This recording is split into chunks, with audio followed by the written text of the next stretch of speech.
لوگ کہتے ہیں کتنا زمانہ ہو گیا آپ تبلیغ کر رہے ہیں، کیا انقلاب آیا، کتنا ٹائم گزر گیا ہے آپ بیان کر رہے ہیں، پھر لوگ تو ٹھیک ہوئے نہیں، فلانا بندہ آپ کے پاس سالوں سے آ رہا ہے اس میں تبدیلی تو نہیں آئی۔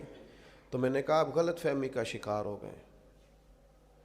ہدایت تو اللہ تعالیٰ نے اپنے دستے قدرت میں رکھی ہے، ہمارے ذمے تو یہ لگایا ہے وقت پہ اذان دے کے مسجد کا دروازہ کھول دینا۔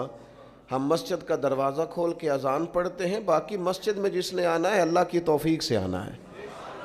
تو ہم یہ چاہتے ہیں کہ ہماری اذان لیٹ نہ ہو، ہم یہ چاہتے ہیں کہ ہماری دعوت میں فرق نہ آئے، ہم یہ چاہتے ہیں کہ وما علینا الا البلاغ المبین، اس میں ہم کوئی کمزوری نہ دکھائیں، ہمارے ذمے کھول کے بیان کرنا ہے وہ بیان کریں، باقی ہدایت تو اللہ تعالیٰ کے دست قدرت میں۔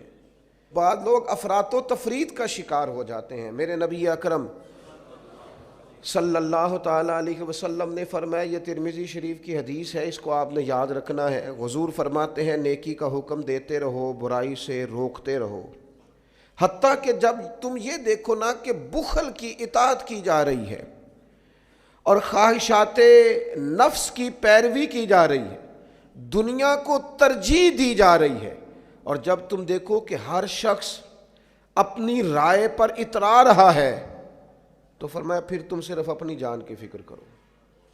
جب دیکھو لوگ خواہشات نفس کے غلام بن گئے ہیں، اس پر اڑ گئے، پھر تم اپنی جان کی فکر کرو اور لوگوں کی پرواہ چھوڑ دو۔ یہ ترمذی میں موجود ہے، یہ حضور نے ہمیں نصیحت فرمائی۔